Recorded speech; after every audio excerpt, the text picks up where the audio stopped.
que mi suegra coge y me dice, explícame qué pasó en la crisis del 2008, porque no tengo ni idea. Este podcast va para mi suegra. Te vamos a explicar todos los acontecimientos económicos más importantes. La vivienda sube, te empiezan a contar en la cena de empresa de, oye, joder, pues yo me he comprado una casa y ahora me he comprado otra y he vendido la primera y he ganado no sé cuánto dinero. Un montón de gente que es muy probable que no devuelva su hipoteca. Empiezan a quebrar bancos, a quebrar bancos, a quebrar bancos y acaba quebrando uno de los más grandes, que es Lehman Brothers. A España le costaba 6 veces más pedir dinero prestado que a Alemania. En el caso de Grecia era 40 veces. Te voy a preguntar ahora por el crack del 29, ¿cuál de las dos crisis fue más gorda? Entender que a principios del siglo XX mucha gente no sabía ni leer ni escribir, como para saber encima de educación financiera. Lo del crack del 29 es un parecido a cuando fue el boom de las criptomonedas. El caso del patrón oro. Entonces, si puedes explicar un poco... Es que se emitía un dinero por parte de los diferentes bancos centrales. Ese dinero es directamente convertible en oro. Y ya llega un momento Nixon en el 71, que acabó. Se abandona definitivamente esto del oro y va a haber unos tipos de cambio que van a ir en función de la oferta y la demanda. Hubo una especie de boom tecnológico anterior al 2008. Vamos a terminar con el boom tecnológico. La burbuja revienta. La gente empieza a entender que no era sostenible, que se habían comprado empresas porque simplemente se llamaba no sé qué.com. Todas las situaciones macroeconómicas hay empresas que se benefician. Mencionaste ahora todo esto de Ucrania. Te quería preguntar por las repercusiones económicas que ha tenido la guerra de Ucrania. Ahora Rusia depende totalmente de la transferencia tecnológica de China a Rusia y de momento ambos países creo que están incentivados a seguir con la guerra porque creen que pueden mejorar su situación en el campo de batalla. Ambos países creen que en el largo plazo la guerra les beneficia. ¿Ves algún evento futuro que creas que pueda ocurrir y que sea algo problemático? Sí creo que China puede, como ya ha hecho alguna vez, pero de forma más dura, que podría tener bastantes repercusiones a nivel internacional. Entonces, bueno, yo creo que esos dos países sí que podrían llegar a tener un conflicto en algún momento y que podría ser un punto caliente. Muy buenas a todos y bienvenidos a otro nuevo podcast. En esta vez estamos sin Davey, estamos un poco cojos, pero desde aquí le mandamos un saludo y un besito. Y nada, esta vez estamos con una persona que nos ha salvado el culo bastantes veces en exámenes de historia, sobre todo. Un par de exámenes de historia, le debo un par de... Y vamos, que... Bueno, de hecho, se lo dije a mis amigos que íbamos a grabar con él y eran en plan, ¿qué dices? Claro, estoy flipando. Normal. Y bueno, ya lo habrán visto en el título, pero tenemos aquí a Borja de Memorias de Pez y de Memorias de Tiburón. Buenos días, ¿qué tal? ¿Cómo estamos? ¿Qué tal? Encantado que esté por aquí. Sí, la verdad que... La verdad que cuando nos dijo que ibas a venir, éramos... Sí. Vamos ahí. Sí. No, hombre, joder, que menos que encima que venís a Madrid, pues que menos que venir aquí a charlar un poco, que seguro que va a estar chulo. De hecho, creo que lo que más, por lo menos personalmente a mi ilusión me hizo fue que escuchaba nuestro podcast. Justo. O que ha escuchado ¿sí? algún episodio. Sí, lo escucho desde... Pues mira, empecé a escucharlo, me acuerdo que estuve un mes y medio por Corea allí, que estuve de... Bueno, haciendo un simulacro de cómo sería vivir allí. Y me acuerdo que iba al rocódromo allí y siempre me ponía el podcast porque, bueno, allí... Y me gustó mucho. Y desde entonces, pues, aparte traéis gente muy, muy guay, gente que yo también escucho. Así que, bueno, pues genial, me gusta mucho. De hecho, también soy suscriptor de la newsletter. Así que estoy en todo. Eres de los que se manda la media hora de tesis. Bueno, nuestras tesis no son... Siempre que mandáis ahí como el anexo en audio, me la suelo escuchar en audio. Mejor, Sí. porque eso es un pedazo de tostón fuerte. Sí. Eso es para valientes nada más. Y bueno, antes de empezar con todo y demás... Sí, con todo. Tú también inviertes, ¿no? Sí. Nos dijiste que te dedicabas ahí a... Nosotros pensamos que ibas a hacer más inversión indexada, más tranquilito, pero veo que vas a la Bueno, a ver, gestión quizás activa, debería hacer inversión indexada o debería indexarme más de lo que lo hago. Pero bueno, al final me gusta. Todo el mundo que está en el mundillo este, pues al final le gusta también pues verse sus empresas, un poco comerse la cabeza con los modelos de negocio, etcétera. Y a mí pues oye, al final prefiero ir empresa por empresa. Tengo algún ETF, tengo ahora mismo... Tengo de TLA, el de fondos a 20 años de Estados Unidos. Y tengo SP600, el de Small Caps. Y con eso son los dos ETF. Y el de la India. Tengo uno que replica el MSCI de la India. Son los 3 ETFs que tengo ahora mismo y muy contento con ellos, la verdad. Pero bueno, prefiero ir empresa por empresa porque así, oye, también puedes hacer un poco el seguimiento, todo ese proceso a mí me gusta. Y eres de los que se siente partícipe, yo sé, ves McDonald's ahí, dices tú, No. esto es mío. No me siento muy partícipe, salvo en empresas muy pequeñas. Muy pequeñita. Por ejemplo, ¿qué hice el otro día?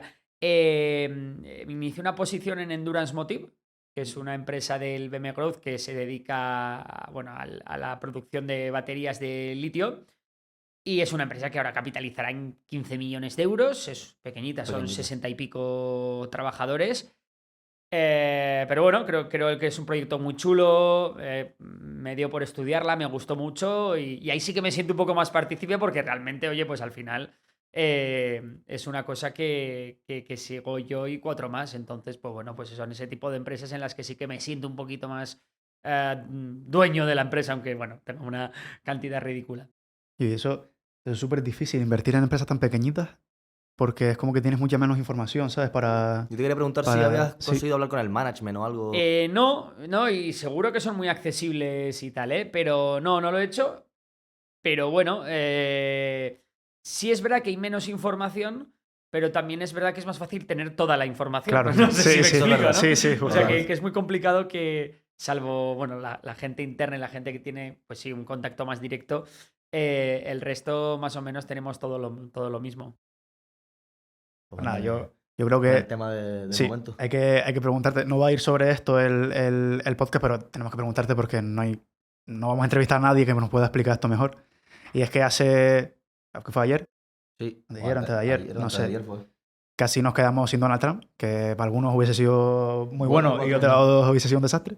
Pero te quería preguntar un poco qué consecuencias hubiese tenido eso, porque en el momento en el que estamos no creo que sea, no creo que sea como Bueno, ¿y cómo lo cuando viviste Kennedy. ¿Y cómo lo Bueno, ¿y vivió? cómo lo ¿Cómo fue la viviste? noticia? Porque yo creo que me la enseñaste tú y me Sí. quedé... Yo me desperté para coger vuelo para venir y dije, ¿qué acaba de pasar, sabes? Sí, yo lo vi bastante tarde porque venía de un festival y llegué a casa y lo típico antes de dormir ya venía reventado y veo lo de Trump y digo, no puede ser que me tengo que poner un directo ahora, vaya lío. No, pero al final, bueno, quedó todo en un susto. ¿Y qué habría pasado? Bueno, pues es complicado saberlo, ¿no? Al final estamos en una sociedad ahora mismo en Estados Unidos muy polarizada, en la que, bueno, si tú ves las encuestas, estas que hacen sobre el sentimiento de los votantes y tal, ves que estamos en máximos históricos de, vamos a decir, odio entre demócratas y republicanos. Sí que, bueno, aparte Estados Unidos es un país en el que de por sí, pues la cultura de las armas está muy desarrollada y todo este tema. Entonces, bueno, pues los ingredientes para el cóctel ahora mismo no son los mejores, ¿no? Y un magnicidio de estas características podría haber sido muy, muy peligroso porque, bueno, recordemos que Trump es verdad que tiene ahí una especie de techo en cuanto a votantes respecta porque es un poco lo que pasaba aquí con Pablo Iglesias, ¿no? Que o lo amabas o le O lo odiabas, odiaba. pero era muy raro que te dejase indiferente. Pues con Trump pasa un poco lo mismo. Entonces es verdad que tiene ahí un techo electoral, pero a la vez también es verdad que, ostras, sus seguidores, hay muchos de ellos que están dispuestos a todo por él, ¿no? Entonces, bueno, habría que ver cómo esa gente habría encajado todo este tema. Respecto al ataque, pues ha sido un milagro. O sea, al final, Un giro de cabeza. el giro de cabeza, el disparar, creo que era no más de 200 metros. Es que da la casualidad que hace poco estuve en la República Checa y disparé con una R15, que es Sí. el arma con el que disparó. Y a ver, yo disparé a 50 metros, esto era una distancia considerablemente mayor, pero 7, 8 disparos, perfectamente uno podría haber impactado, ¿no? Y de hecho pasó a muy pocos centímetros y habríamos tenido, pues bueno, un problema grande también porque se habría desatado una guerra interna en el propio Partido Republicano entre bueno, el ala más pro-Trump y el ala menos pro-Trump, que habría que ver también cómo se habría implosionado el propio partido desde dentro, ¿no? Habría sido bastante, bastante complicado, pero bueno, afortunadamente, oye, vamos a tener elecciones, espero que, bueno, seguro que en Estados Unidos van a ser limpias Entonces, bueno, pues oye, vamos a quedar ahí a la expectativa. Trump va a poder hacer la campaña de forma normal. Ahora se extremarán las medidas de seguridad. No creo que pase nada ni... Bueno, es muy raro que pasase algo ni a Biden ni a Trump. Y esperemos que, oye, que sean las urnas las que decidan y no las armas. Sí. ¿Y se sabe? ¿Han cogido al tío? No, lo abatieron desde que disparó. Ah, lo batieron, o sea, Sí, sí. falleció. Sí, Sí, no le tenían fichado, el FBI no le estaba haciendo ningún tipo de seguimiento. Parece que, bueno, le tenían fichado como votante republicano, pero había hecho unas donaciones al partido de, bueno, a una organización, una asociación demócrata. Entonces, bueno, pues seguramente fuera un colgado de estos que hay en Estados Sí, Unidos, sí. que hay bastantes. Claro, ¿qué pasa? Cuando todos los colgados pueden acceder a tener una R15, pues bueno, pues este tipo de cosas y todos los tiroteos que hay en el país que es digno de estudio, ¿no? Sí, sí, totalmente. Bueno, empezamos con el tema, el grueso, Tema así. que básicamente, a mí lo que me pasa, me ha pasado, no sé si a ti, que mi suegra coge y me dice, no sé, explícame qué pasó en la crisis del 2008, porque no tengo ni idea. O me da una argumentativa que realmente no es esa, sino que está un poco distorsionada. Entonces, este podcast va para mi suegra. Este va para mi suegra. Te vamos a explicar todos los acontecimientos económicos más importantes de forma un poquito amena y tal, para tampoco sea aquí un tostón Sí.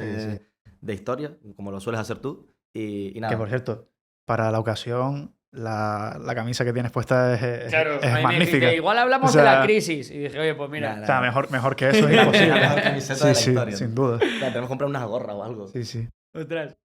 Bueno, pues la crisis de 2008 es un tema controvertido, pero que bueno, es interesante de explicar, la verdad. Bueno, tenemos que también, para entender, ¿no?, la crisis de 2008, tenemos que ver también de dónde venimos. Que venimos del boom de las .com, de un momento en el que la gente, bueno, pues digamos que le ha cogido miedo a la bolsa. Porque hay mucha gente que ha perdido mucho dinero, la bolsa, la renta variable en general no tiene muy buena fama y también, pues bueno, una época de tipos de interés bajos. No tan bajos como los de después de la crisis, pero bueno, tipos de interés bajos en las que también la renta fija, los bonos, no daban mucho dinero. Los tipos de interés bajos antes de las .com, ¿no? No, después. Después de la .com para lo que Después de las .com, pues años 2005, 2006, Sí. no eran los tipos de interés no estaban excesivamente altos, entonces, bueno, pues invertir también en renta fija, pues no daba mucho dinero. Entonces la gente, ¿qué empezó a hacer? ¿Qué hago yo con mis ahorros? ¿Cómo invierto?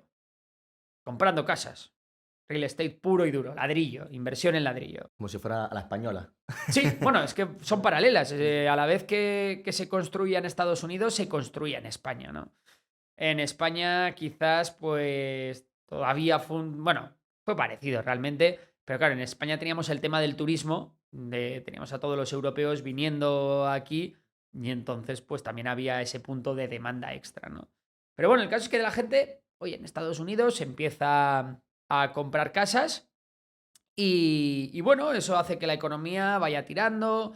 Es verdad que las .com bueno, causó un poco de shock, el 11S, luego la guerra de Afganistán, la de Irak y tal. Pero bueno, la economía de Estados Unidos no iba mal, como digo, también un poco al calor del ladrillo, ¿no? ¿Qué pasa con este tema? Que de repente, pues claro, pues hay construcción.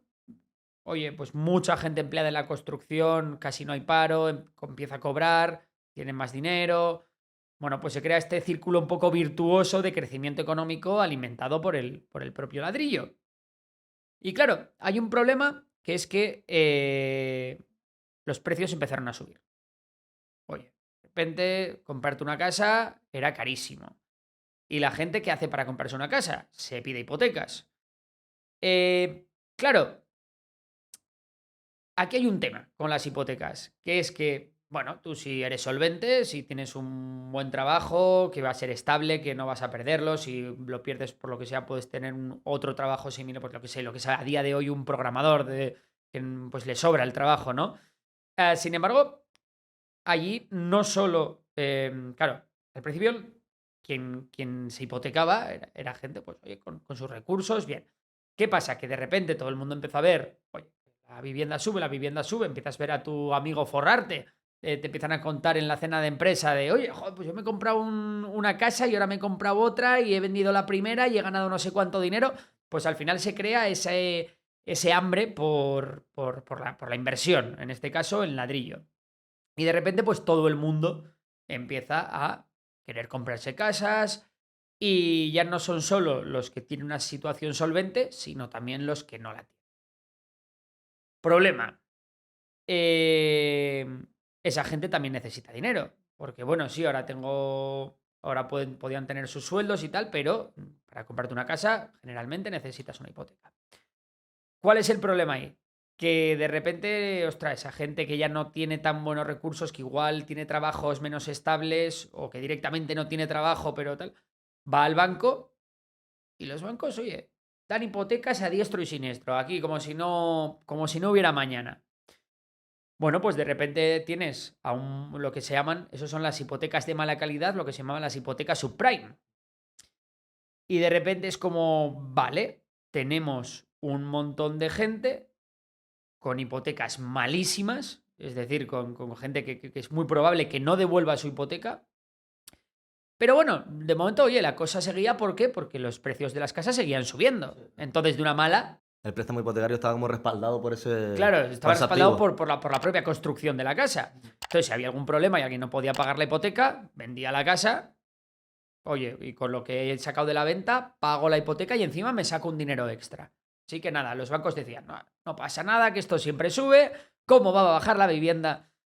Sigo dando hipotecas a diestro y siniestro. Además, los bancos lo que hacían, no se quedaban ellos las hipotecas. Muchas veces vendían esa hipoteca a otro banco. Es decir, yo te vendo los derechos de cobro de esta hipoteca, que esto lo hacían un poco también para cubrirse. Entonces, ¿qué pasa? Que como ellos vendían los derechos de cobro de esas hipotecas a otros bancos, pues seguían concediendo hipotecas sin mucho control.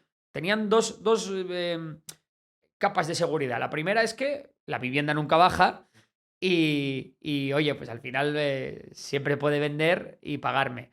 Pero en los peores casos, yo como había vendido esa hipoteca, pues tampoco pasaba nada porque ya se comerá otra entidad bancaria el problema, ¿no? De hecho, estas reventas de hipotecas no se hacían solo una vez, sino que se hacían muchas.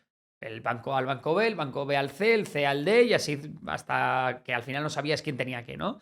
Y también lo que pasaba era que estas hipotecas no se vendían una a una. No iba yo y le digo, oye, a ver, la hipoteca de Memorias de Pez, aquí te la suelto, ¿no? No pasaba eso. Lo que se hacía era, se hacían paquetes. Creo que era MBS se llamaban, ¿no? Los Mortgage Backed Securities. Que básicamente eran, cogían paquetes de hipotecas, metemos aquí miles de hipotecas y las vendemos en bloque a otra entidad bancaria, a otro banco de inversión o lo que fuera. Problema. Claro, estos paquetes, vamos a decir, de hipotecas, tenían ser calificados por una de las agencias típicas de calificación. Hay 3 agencias de calificación. Están Moody's, Standard & Poor's y Fitch. Bien, pues ellas lo valoraban. ¿Qué pasaba? Que esas valoraciones, bueno, ¿por qué? Imaginaros, esto creo que lo cuento en un vídeo con manzanas, que yo tengo un manzano y empiezo a coger manzanas del manzano. Y ostras, hay alguna que tiene un gusano, alguna está podrida, alguna está golpeada. Bueno, yo las voy metiendo a la cesta y al final de la cesta meto las mejores manzanas, ¿no? Las que se ven son todas buenas. No, te suele pasar esto en algunos supermercados. Claro. Con las fresas pasa mucho. Sí, con las fresas. Sí. Entonces, ¿qué pasa? Que Standard & Poor's, Fitch, Moody's no hicieron bien su trabajo. No me voy a meter en qué intereses espurios tendrían detrás. No sé si por no perder clientes, no sé si porque había por ahí favores personales entre directivos, pero el caso es que esos paquetes de hipoteca se calificaban como AAA cuando eran, la mayor parte, mierda. Eran gente que no iba a poder devolver sus hipotecas. Bueno, poco a poco, pues vamos viendo los ingredientes, ¿no? Tenemos una vivienda que no para de subir, tenemos hipotecas de mala calidad, hipotecas que se han metido en paquetes y se han calificado de forma un poco torticera. Y así es como llegamos a 2008, porque claro, aquí es muy importante. Tú si eres constructor de casas y de repente ves que tras todo lo que vendes se vende como churros, lo vendes a unos precios de locos, ¿qué haces? No sé qué queréis vosotros. Construir más. Sigues construyendo. Construir más, ¿no? Vas construyendo, construyendo, construyendo. Ellos piden préstamos para Claro. aumentar lo máximo Vas posible aumentando la producción. oferta. ¿Qué pasa? Que llega un momento que no hay gente para comprar tanta casa. Y cuando la oferta, hay un exceso de oferta, los precios bajan. Bueno, pues eso fue lo que pasó. Que de repente, después de que todo el mundo se dudara, después de que todo el mundo creyese que la vivienda nunca fuera a bajar, pues al final la vivienda acabó bajando y entonces ya sí que tenemos un problema. Primero, porque si el precio de la vivienda baja, se deja de construir. Y si se deja de construir, hay mucha gente del sector de la construcción que se va al paro. Gente que no va a poder pagar sus propias hipotecas. Que recordemos que este era un sector que estaba dando mucho dinero y había mucha gente que se estaba hipotecando dentro de este sector. Bueno, y así se va contagiando de unos sectores a otros. Primero empiezas con la construcción, luego te vas a sectores más estables. El turismo también suele sufrir mucho en las crisis. Bueno, pues al final acabas viendo que hay mucha gente, ya no solo que el precio de la vivienda ha bajado, sino que hay mucha gente que no puede pagar su hipoteca. Y tenemos un problema, porque recordemos que, claro, los bancos están hasta arriba de hipotecas que, vale, se pueden quedar con la casa, pero es que esa casa antes, que valía mucho, Claro. ya no vale tanto. Ahora vale menos y ya, Ahora no, está vale menos. ya no está respaldada. Entonces, la hipoteca claro, con- los bancos empiezan a acumular pérdidas en su balance. De gente que no devuelve su hipoteca, de casas que se quedan que ya no valen lo que valían antes. Empieza a haber agujeros tremendos. Y ahí es donde, tras de repente, ves que hay un problema muy grande, finales de 2007, principios de 2008. Y claro, se tienen que sentar las autoridades y dicen, bueno, ¿qué hacemos? Está claro que hay aquí unas entidades financieras que no han obrado como deberían obrar, que, bueno, pues se les ha ido porque luego aparte de todo esto se vendieron un montón de productos financieros complejísimos, con mucha especulación, o sea, fue todo aquello un desmadre, ¿no? Entonces Estados Unidos al principio optó por decir, vosotros veréis, esto no es un problema nuestro, la Reserva Federal se lava las manos, el Tesoro se lava las manos, el gobierno se lava las manos y de repente empiezan a caer bancos. Empiezan a quebrar bancos, a quebrar bancos, a quebrar bancos y acaba quebrando uno de los más grandes que es Lehman Brothers. El de tu camisa. El de mí. Ese. Este, ¿no? Encima, Rich Management. estaba Rich Management Department. Sí, sí. Bueno, está claro que Lehman Brothers, pues eso, cayó y de repente pasa algo que si cae uno de los mayores bancos de Estados Unidos es que puede caer todo, ¿no? Entonces acaba habiendo un pánico en el cual, pues bueno, en una economía o un sistema financiero mundial basado en la confianza, pues que de repente no haya confianza es un gran problema. Y eso fue lo que pasó, básicamente así es como pincha la burbuja de 2008 y bueno, de repente pues muchas empresas dejan de invertir, las personas dejan de consumir y también esto ocurre porque los bancos dicen, ojo que nos han pillado con el carrito de helado, ya no hay más hipotecas para nadie, no hay más préstamos para nadie, no hay más créditos para nadie, salvo que seas ultra solvente. Y en el caso de que seas ultra solvente, ya me lo voy a pensar, ¿no?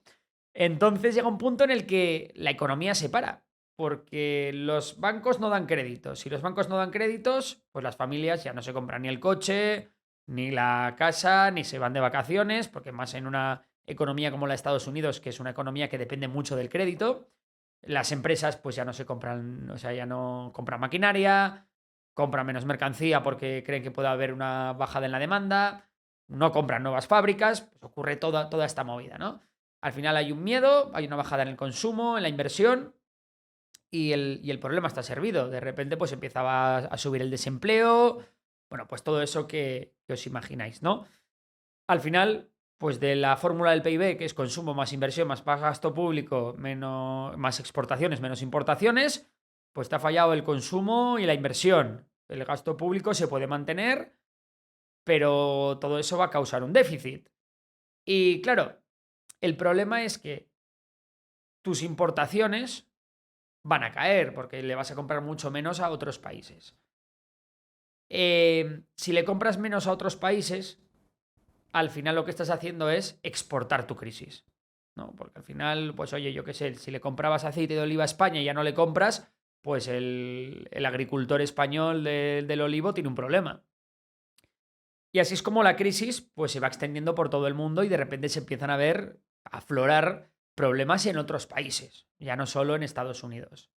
Bueno, Estados Unidos al final lo que hace es bajar los tipos de interés como si no hubiera mañana, empiezan a intentar que haya más crédito, intenta también el gobierno de Estados Unidos pues oye, hacer unas políticas keynesianas de gasto público, porque si te falla el consumo y la inversión, pues al menos que el gasto público durante un tiempo pueda tirar un poco de la economía, en lo que todo el sistema se va depurando, pero el problema estaba servido. ¿Por qué? Porque, como decía, la crisis ya se había contagiado a otros lugares, especialmente a la Unión Europea, y en la Unión Europea había problemas. ¿Dónde había problemas? En los países del sur, en los países mediterráneos.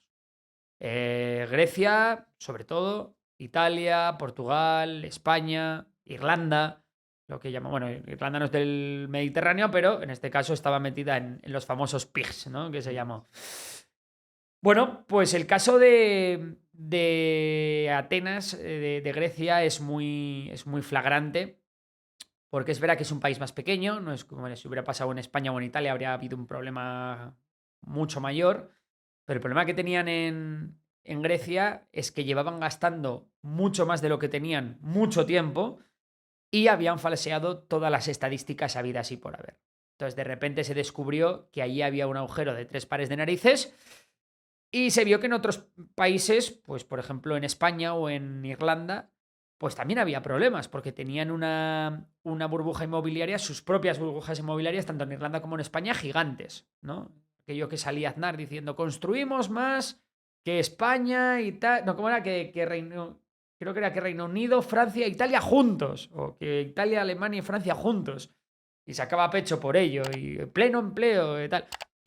O Zapatero, ¿no? Que decía que estábamos en la Champions League de la economía, tal. No, lo que estaba realmente no lo estabais haciendo bien económicamente. Lo que estabais era haciéndola de pan para hoy y hambre para mañana, ¿no? Sí, estáis construyendo, pero todo esta construcción, este crecimiento económico es completamente artificial. Y ya no solo es artificial, sino que con el dinero, con el superávit, ¿no? Que se está haciendo estos años, no estáis haciendo nada realmente.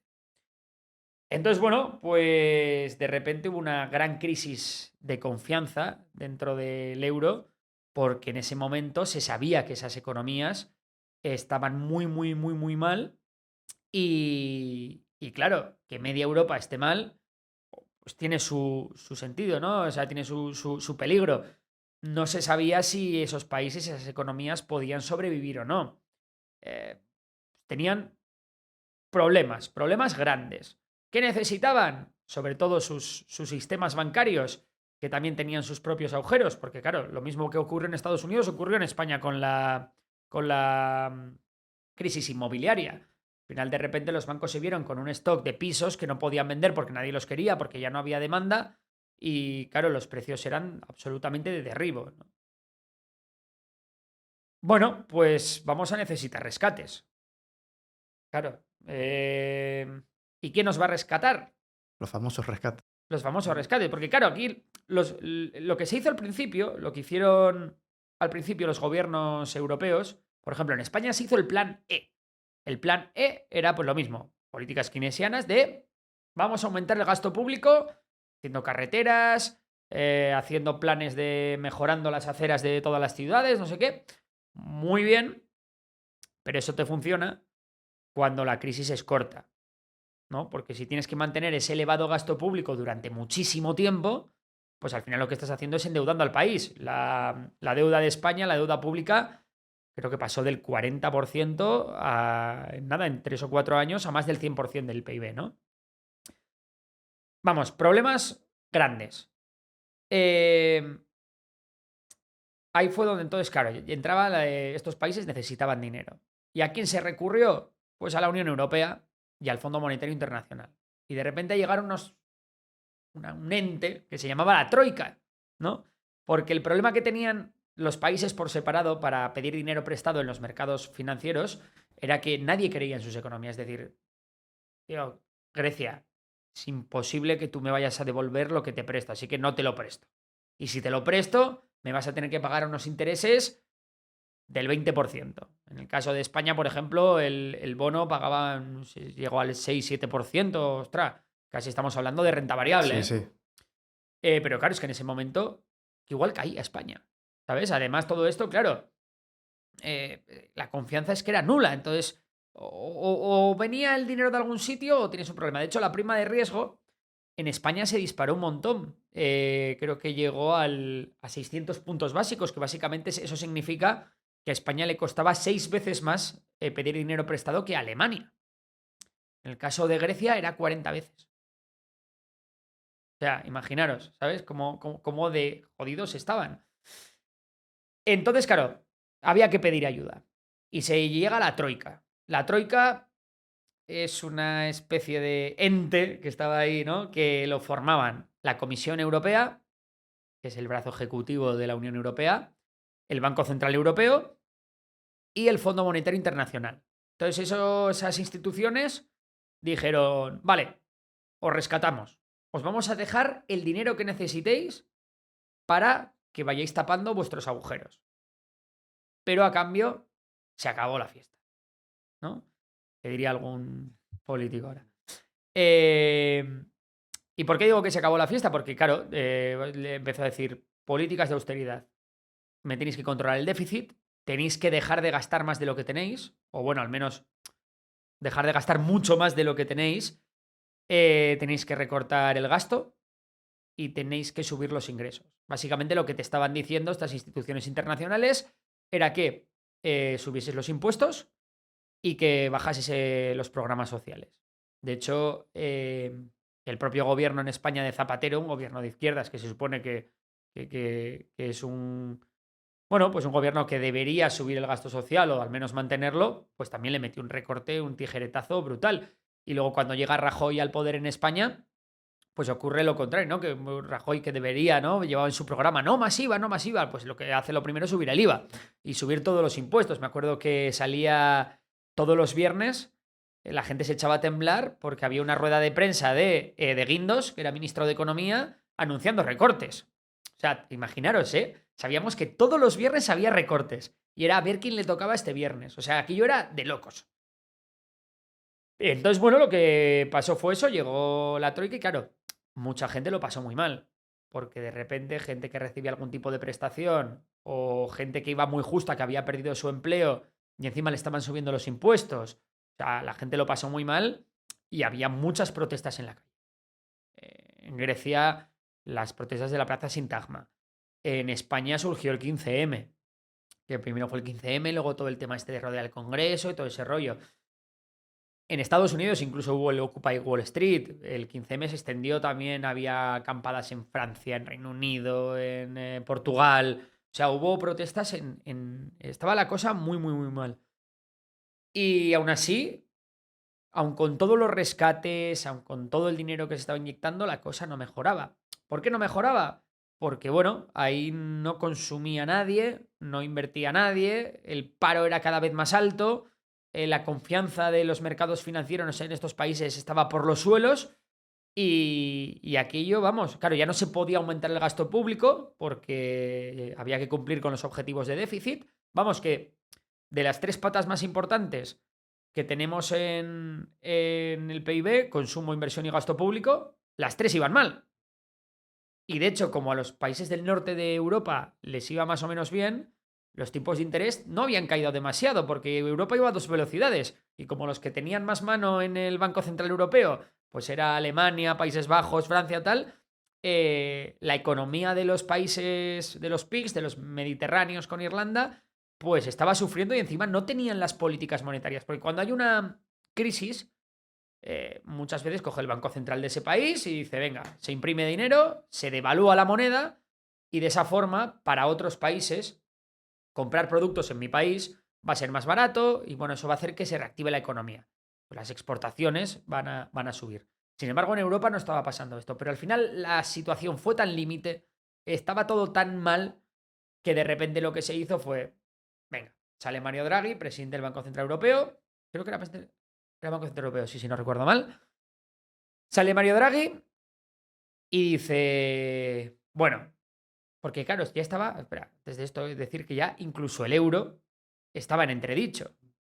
Claro, el problema era tan grande que el propio euro ya, ostras, y si se cae el euro, pues la Unión Europea iba a sufrir mucho, ¿no? Era como un fracaso mayúsculo del que hasta entonces había sido el mayor experimento, vamos a decir, monetario de la historia, ¿no? El crear una moneda para un montón de países, países desarrollados y tal. Bueno, entonces al final, ¿qué ocurre? Que sale Mario Draghi, año 2012, y dice, el Banco Central Europeo, dice, whatever it takes, hará lo que haga falta para mantener el euro a flote, y dice, y créeme, mira así épicamente a la cámara, y créeme, eso será suficiente. Básicamente lo que te está diciendo aquí Mario Draghi es que el Banco Central Europeo se abría a comprar deuda de los países, ¿no? Decíamos que los países tenían problemas para pedir dinero prestado y lo hacían a tipos de interés muy, muy alto. Y de repente, si entra el Banco Central Europeo como comprador de esa deuda a prestar dinero a los países, pues al final lo que estás diciendo es, vale, voy a imprimir el dinero que haga falta, voy a relajar las condiciones monetarias y básicamente voy a darle estabilidad a la moneda, voy a bajar los tipos de interés, va a volver a fluir el crédito a las empresas, a las familias, y de esta manera, bueno, pues se empieza a solucionar un poco la crisis. Y dices tú, ¿y por qué esto no se hizo desde el principio si era tan fácil? Bueno, pues por lo que decía de que Europa iba a 2 velocidades. Al final, si un euro más débil perjudicaba a países como Países Bajos, a Bélgica, a Alemania, a Reino Unido, ¿no? Que de aquellas estaba en la Unión Europea. Es verdad que no estaba en el euro. Pero bueno, al final, lo que te digo, básicamente lo que se hizo fue un ejercicio, vamos a decir, de solidaridad entre los países del norte y del sur, y al final pudieron todos remar en la misma dirección. Al final tampoco les interesaba, o sea, llegó la situación a ser tan crítica que a los propios países del norte de Europa pues no les interesaba tampoco pues quedarse sin clientes, quedarse sin euro, quedarse sin Unión Europea, porque claro, también hay que tener en cuenta que en este momento de máxima tensión en la calle, de manifestaciones, de protestas, empezaron a salir partidos euroescépticos, ¿no? Al principio fue una ola de partidos generalmente de izquierdas, la ola de la ultraderecha vino después, pero al principio eran pues los Syriza, salió Podemos en esa época, que bueno, Podemos nunca fue euroescéptico, pero sí representaba esta corriente, pues también salieron en Portugal, en Francia, o sea, al final no había que darle un toque también por ahí. Y así es como se empezó a salir de la crisis. Empezó una época de tipos bajos, bajos, bajísimos. Negativos Se incluso. llegó a los tipos negativos. Y bueno, pues esa borrachera de dinero, vamos a decir, pues lo acabamos pagando en el año 2021, 2022, que fue cuando, bueno, a raíz también del COVID, que se siguió imprimiendo dinero y bajando los tipos de interés por culpa del COVID, de que paró la economía, y pues para no notarlo todo de golpe, pues al final nos vino ese chute de inflación pues que no sé, en 2 años que pudo subir casi un 20%, ¿no? Sí. Un 10 Sí. y 16 creo que fue. Y al final eso, bueno, lo hemos pagado entre todos, porque al final todo el mundo, los ingresos, pero los ahorros que tenía, sus sueldos, etcétera, pues se ha depreciado, ¿no? Ha valido, eso Sí, ya vale sí. menos. Y eso es un poco la historia de, de la crisis de 2008. Me he enrollado mogollón. No. Te voy a preguntar ahora por el crack del 29, pero así a bote pronto, ahora no lo explicarás y pondrás contexto y demás. ¿Cuál de las dos crisis fue más gorda? Hombre, yo creo que la del 29, seguramente. También porque veníamos de una situación muy diferente, ¿no? En el crack del 29 y la posterior Gran Depresión. Y luego también depende, a ver, hay que entender que en los años 20 Europa salía de la Primera Guerra Mundial, también era una época, ¿no? Para muchas economías, pues como por ejemplo España, que se estaba industrializando. Son momentos diferentes, pero sí, hombre, también las consecuencias que tuvo un poco la Gran Depresión pues fueron mayores que las que tuvo la crisis de 2008, pero también depende mucho de qué país hablamos. Seguramente para Grecia y para España pues fue peor Bueno, que España también le vino la guerra civil, no he dicho Sí, nada, no he después dicho también nada, le ¿no? vino... Pero bueno, yo creo que sí, que la crisis del 29 tuvo consecuencias en forma de conflictos militares. Fue una cosa bastante más heavy. No obstante, bueno, fueron posiblemente junto con la crisis del petróleo las 3 grandes crisis de los últimos 100 años. ¿Y nos podrías explicar un poquito lo que ocurrió en el 29? Porque claro, la del 2008 nosotros la tenemos un poquito más fresca. Sí. Porque, bueno, tus padres te cuentan cosas, te interesas y demás, pero la del 29 es como más... Es como que está muy lejos y... Sí, está muy lejos. Sí. Sí, bueno, la crisis del 29 fue una cosa relativamente parecida, ¿eh? Veréis que tiene muchos puntos en común.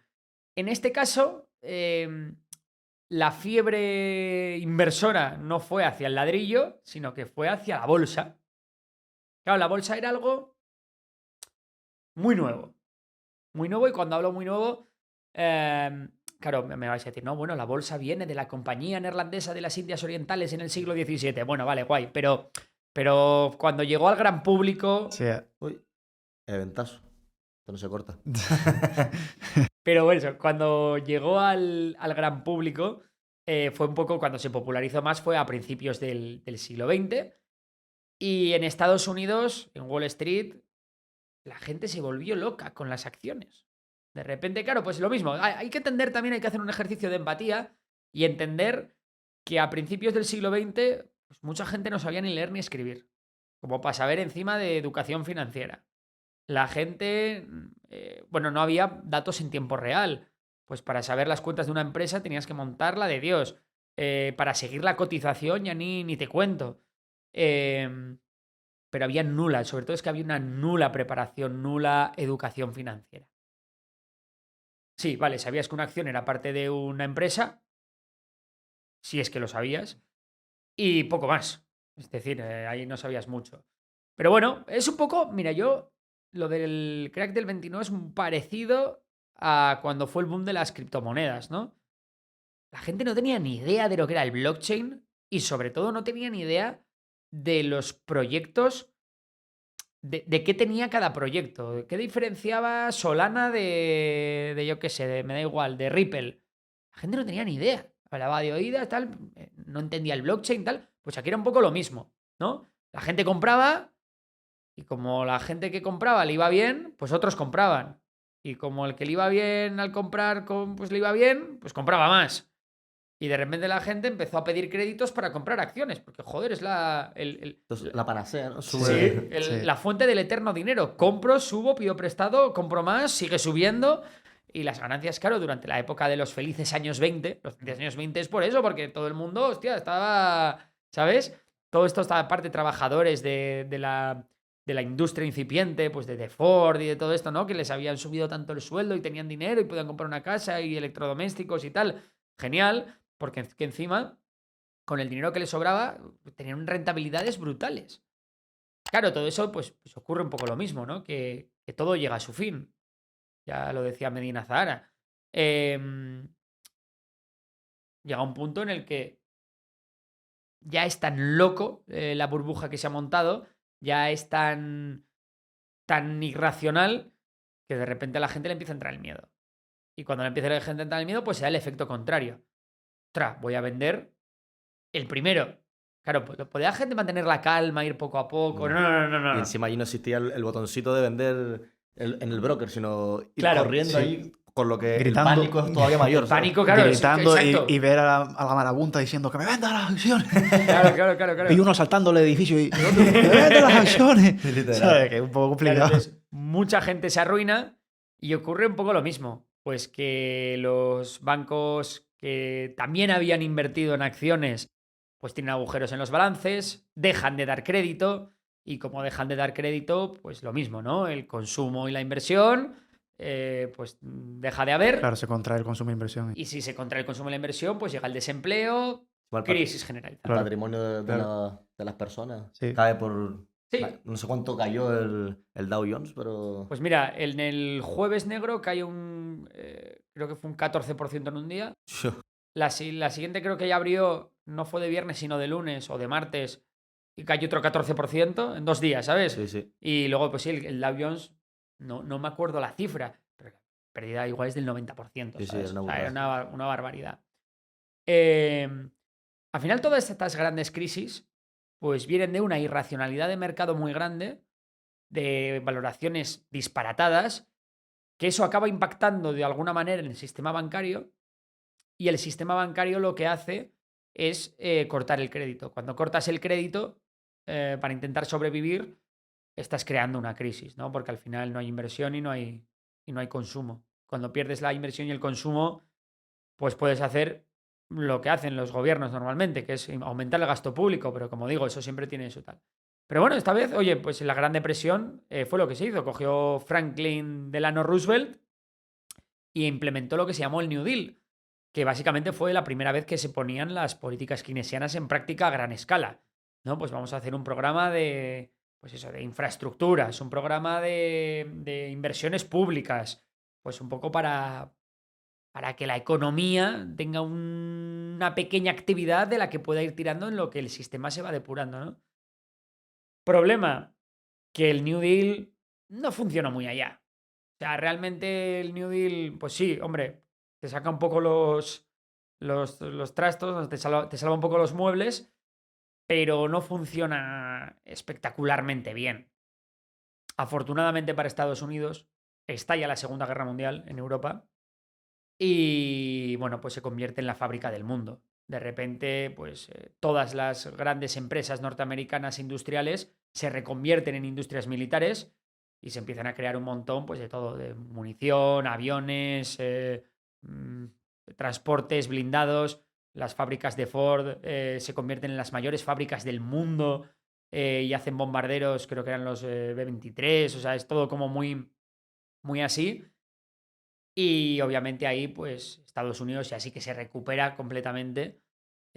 También muchos ciudadanos estadounidenses lo que hacen es invertir en lo que se llaman los bonos de guerra, que es dejarle dinero al Estado para que pueda llevar a cabo todo este esfuerzo industrial. Y claro, Estados Unidos es así como, en una posición geográfica privilegiada que no está afectada por la guerra, es capaz de producir no solo para sí misma, sino para el resto de aliados, incluida la Unión Soviética, a los que le hace la ley de préstamo y arriendo, ¿no? Que les da un montón también de material militar e incluso también de materiales básicos. Se incorpora la mujer, ¿no? Masivamente a la industria. Bueno, pues ocurre una serie de efectos positivos económicos en la Segunda Guerra Mundial que hace que Estados Unidos emerja de una vez por todas como la indiscutible potencia mundial en una hegemonía que, bueno, de momento no ha perdido.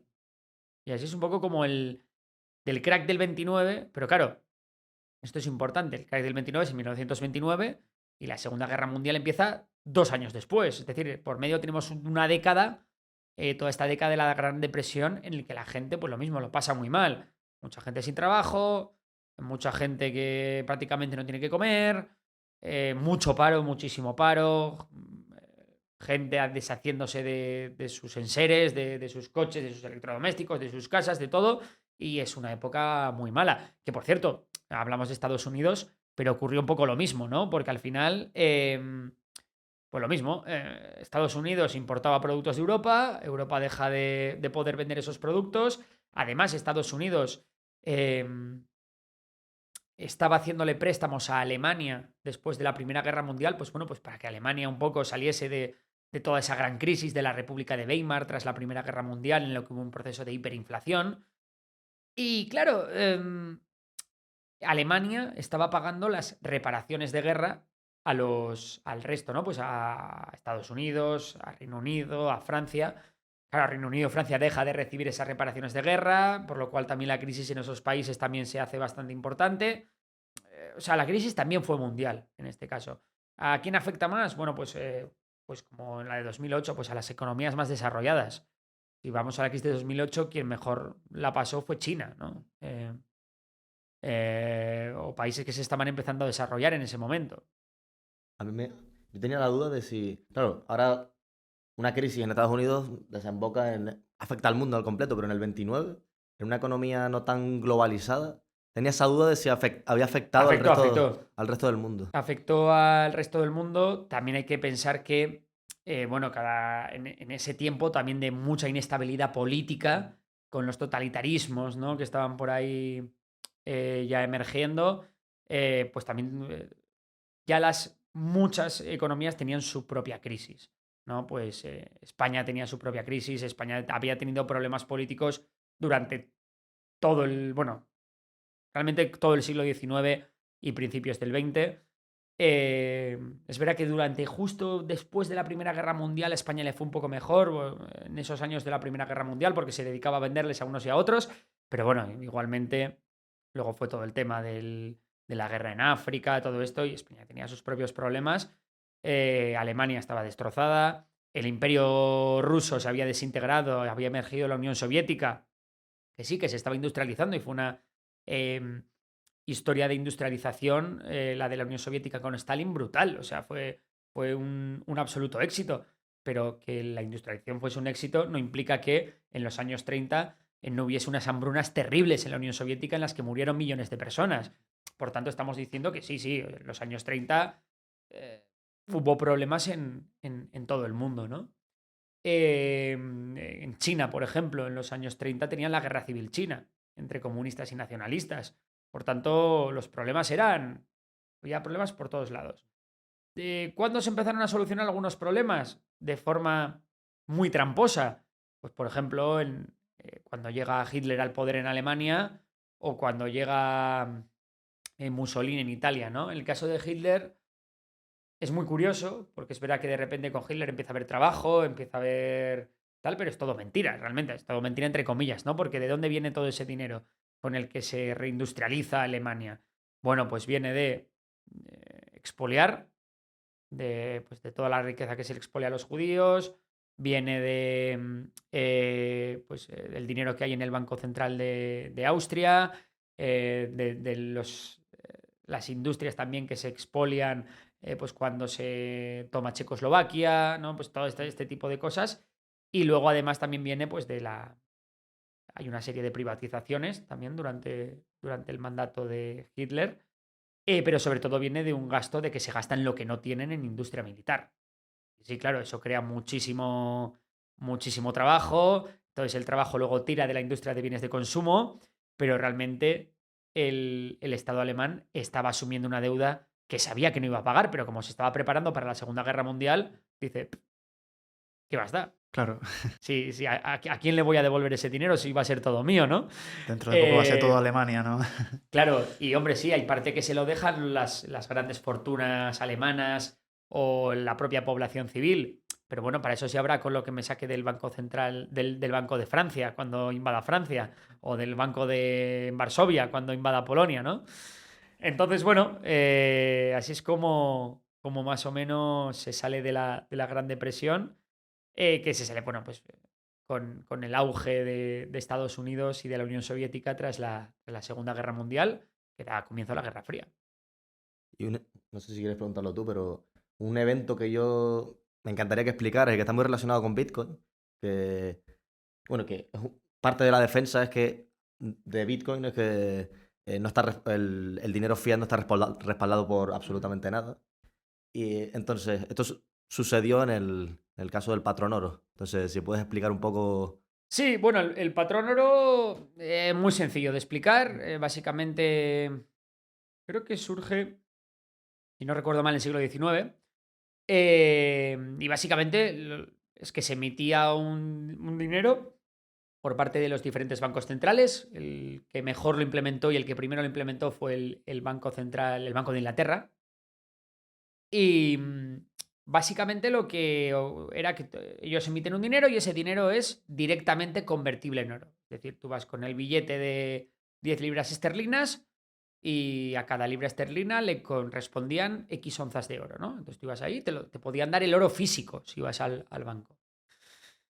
Esto estaba muy bien porque daba mucha estabilidad al sistema financiero y monetario, ¿no? Pues, oye, al final sabemos que hay algo detrás que está respaldando el oro. Aparte se da una cosa muy curiosa del oro, que es que, esto es casualidad, pero como que el oro, la cantidad a la que se ha ido aumentando la cantidad de oro minado, bueno, pues ha sido ese crecimiento en la cantidad de oro minado ha sido más o menos equivalente al crecimiento económico del PIB mundial durante siglos, ¿no? Es algo muy curioso que ha permitido que el oro fuera una buena reserva de valor. Porque si el crecimiento económico aumenta un 2%, pero el oro minado también, pues al final o lleva las dos cosas en paralelo y da mucha estabilidad. Entonces, esto va muy bien cuando las cosas van bien. Pero de repente, claro, llegó la Primera Guerra Mundial y de repente, hostia, los países necesitaban dinero. ¿Y qué hicieron? Imprimir dinero que ya no estaba respaldado por oro, ¿no? Bueno, al principio no pasa nada, porque si imprimes un poco, no van a ir de repente todo el mundo a pedir su oro en el mismo momento. Pero cuando te pasas, sí que puede haber un pánico bancario y mucha gente va a querer su oro y tú no tienes oro para dárselo, ¿no? Bueno, entonces el patrón oro, con la Primera Guerra Mundial y especialmente con la Segunda, pues se va al garete. Porque es que los países necesitan dinero. De hecho, por ejemplo, en Alemania, lo que hablábamos antes de la República de Weimar, que es básicamente como se llamó Alemania después de la Primera Guerra Mundial, pasó eso, ¿no? Que necesitaba dinero, empezó a imprimir, y de repente pues hubo un proceso de hiperinflación en el que el dinero ya no valía nada.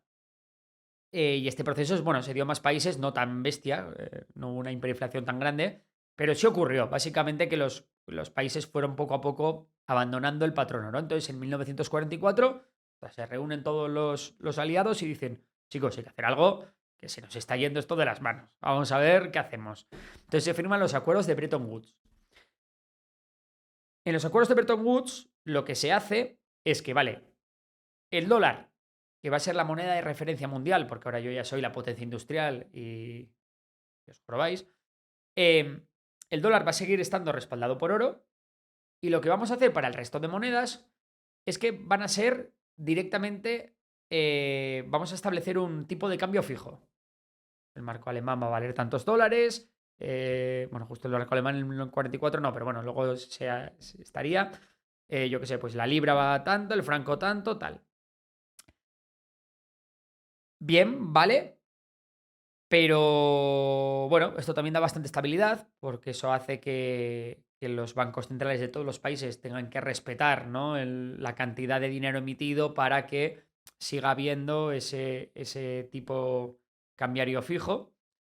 Y bueno, Estados Unidos seguía respaldando sus dólares en oro. Pero llega la Guerra Fría, llega la carrera armamentística, la carrera espacial, los grandes problemas los grandes programas del estado del bienestar, para que la juventud no adopte las ideas marxistas. Y entonces, claro, Estados Unidos tiene que imprimir más dinero. Ahí se necesita cash. Se necesita cash. Ahí... Cash is king. Se necesita parné. Entonces, bueno, pues al final Estados Unidos, sin abandonar el patrón oro, va imprimiendo más dinero, más del oro que tiene. Y ya llega un momento Nixon en el 71, crisis del petróleo, y dice, señoras y señores, se acabó. Se abandona definitivamente esto del oro y se abandona lo de los tipos fijos. A partir de ahora, cada moneda que establezca su propia política monetaria y va a haber unos tipos de cambio que van a ir siendo volátiles en función de lo que haga, de la oferta y la demanda. Es decir, si de repente se demandan muchos marcos, pues el precio de ellos subirá con respecto al dólar y si se demandan menos, pues el precio bajará con respecto al dólar. Y eso va a depender mucho también de lo mucho que deis o no a la máquina de imprimir dinero, ¿no? Entonces, de esa manera es como el dinero deja de estar respaldado por oro o por la propia economía de Estados Unidos y empieza a estar respaldado por la confianza. El dinero ahora, el 50 euros valen 50 euros porque nosotros tenemos la confianza de que eso vale 50 euros. Pero en el momento en el que pasa como en Argentina, que las instituciones no son buenas, la economía no es buena, la política monetaria no es buena y se imprime muchísimo dinero, la gente deja de darle ese valor a los pesos, ¿no? No hay consenso y por tanto suben muchísimo los precios. Y así es como estamos en la actualidad. De repente han surgido las criptomonedas, que bueno, cada una establece también sus propias reglas. En el caso de Bitcoin, pues promete una oferta limitada. Es decir, ya no va a depender la cantidad de dinero que hay en circulación de las decisiones del Banco Central y de la confianza, sino que va a depender de los estatutos, vamos a decir, entre comillas, de Bitcoin, de sus normas, y eso sí, también de la confianza, porque al final sí que es verdad que el sistema de Bitcoin puede ser súper eficiente, puede ser tener unas normas muy claras, puede haber un sistema muy complejo detrás de blockchain que sea una tecnología nueva, disruptiva, pero al final un Bitcoin vale un Bitcoin porque la gente quiere que Sí, porque alguien valga. está O sea, dispuesto vale a... 30.000 dólares porque ahora está en 60.000, 50 y pico mil en este momento. Pero eso es porque la gente le da ese valor. Bitcoin por sí mismo no tiene un valor, ¿no? También sigue basándose en la confianza, pero es verdad que es, vamos a decir, como un dinero chetado, ¿no? Como un dinero tecnológico. Y ahora estamos por ver si los propios bancos centrales van emitiendo también sus propias criptomonedas basadas en tecnología blockchain, con la cual, bueno, pues tener un mayor control de lo que ocurre en la economía. Sí, las famosas CBDCs, ¿no? Se Eso llaman. es. ¿Y ¿Tú eres pro Bitcoin o tienes Bitcoin? ¿No tienes? Tengo muy poco, muy poquito, una posición bastante residual, pero, o sea, entiendo cómo funciona, creo que como reserva de valor puede funcionar bien. Mientras, oye, yo creo que ya se ha pasado. Al principio puedes decir, es que no vale nada, ¿no? Pues por el tema de la confianza. Pero creo que ya ha llegado a una escala en la que si tantas instituciones, tantas fortunas, tanta gente confía en ella, Países incluso. países Sí. incluso si es verdad, es muy complicado que esa confianza se quiebre. Eso justo, Entonces, como reserva de valor, bien, como medio cambiario, por lo que tengo entendido, de momento no, esto no lo sé, no soy muy experto, pero como que la plataforma todavía no puede asumir un gran volumen de transacciones. sí, eso también lo he leído yo. Justo eso se lo expliqué yo a un profesor hace 2 o 3 años. Yo no soy, o sea, yo no era fiel defensor de Bitcoin tampoco en ese momento, pero sí que él decía, ¿tú puedes tener un Bitcoin? En una de las clases de contabilidad le dije, sí. Hace, no, pero físicamente lo puedes tener. Digo, no, pero es digital. Hace, es digital. Yo puedo tener 50 euros. Digo, sí, pero eso es papel. Claro, ¿Sabes? Es lo mismo. O sea, yo puedo coger una moneda, decir que es un Bitcoin y esto tiene un valor. Y tu papel tiene un valor. Es exactamente lo mismo. Depende de la confianza que le dé a la gente. Si le da confianza a un banco, le da confianza a un país, ese tipo de instituciones, pues va a tener un valor. Claro, a ver, el profesor se retiró al año siguiente, entonces entiendo que es normal, ¿vale? Pero es ese mismo punto de, a ver, que simplemente es confianza. O sea, estamos Sí, en una como si economía de queremos- confianza, Sí. pues es simplemente confiar en que eso tiene un valor, que tú lo ves diferente porque también es verdad que cotiza y es distinto, vale. No, pero también cotizan Pero las divisas. también cotiza las divisas, claro, pero como todos negociamos en la misma divisa, dentro del mismo territorio, No vemos ese pues no lo cambio. vemos ese cambio. Totalmente. Es lo que le he dicho a él, que si no hubiese moneda en un país, que sería extremadamente complicado y es imposible, esto es un futurible imposible, pero sería como vas a comprar un litro de leche y ves el No precio veo tan en imposible yo, ves el precio en... No, No, yo creo que el efectivo va a ir desapareciendo gradualmente y que no creo que le quede o mucho. sea, yo lo que veo es como ves el precio a lo mejor de un litro de leche en dólares, en euros, en yenes, en no sé qué. Claro, dependiendo de la fuerza de la moneda, un día valdrá una cosa y otro día valdrá otra. Entonces tú al final vas a decidir, no, hoy no compro en yenes, hoy compro en euros. No, hoy compro en dólares porque me sale más rentable. Al final, creo que si lo hiciésemos así, tiende otra vez a lo mismo. Ahí a una única moneda que es la que más confianza tiene. Claro. Pero, ¿sabes? Que es un poco eso, confianza, simplemente. Sí, confianza. Y en este caso en Bitcoin la hay y en otras criptomonedas no. Y por eso Bitcoin vale lo que vale y otras monedas pues no lo valen, ¿no? O de otros proyectos que han fracasado. También, oye, pues yo era escéptico con Bitcoin. Nosotros igual. Sí, sí. Yo Nosotros era- empezamos igual. Sí, yo era muy escéptico hasta que creo que Bitcoin pasó esa frontera de la confianza y eso no quiere decir que mañana el Bitcoin o el dólar no peten. Pero bueno, de momento es algo que creo que va a ser... puede ser volátil, pero que no va a irse a cero de la noche a la mañana. Nah, y el último gran evento que queríamos tocar, bueno, tenemos algunas de las supervivientes de ese evento en cartera, como son Amazon, Microsoft no. sí, bueno, Microsoft, O sea, sí, también, pero tampoco no nació en esa época. Pero bueno, Amazon 100%, una de las supervivientes. Empezaste con la crisis del 2008, retrocediste un poquito para explicar que hubo una especie de boom tecnológico anterior al 2008. Vamos a terminar con el boom tecnológico. ¿Qué ocurrió en el 2000, a principios de los 2000? Pues mira, hemos justo tocado todas las crisis que han salido de burbujas. Sí, bueno, porque falta la de los tulipanes. sí, la de los Bueno, de las tulipanes. tulipanes. No, pero quiero decirte que justo las Sí, crisis sí. que hemos tocado han salido de burbujas, que parece que solo las burbujas crean crisis. Sí. Que luego tenemos esas... Claro, es que las que se relacionan con los mercados financieros y demás. Claro, eso sí que vienen de tiene mucho burbujas. más que ver. Porque luego si tenemos en cuenta, por ejemplo, la crisis del petróleo de los 70 o pues la mini crisis, ¿no? Que podemos decir que hubo de inflación en el 2021-2022,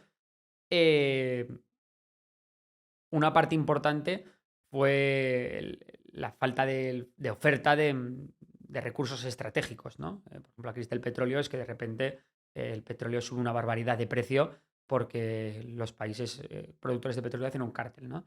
Pero bueno, en el caso de la crisis de las .com, pues viene a ser un tema bastante parecido al...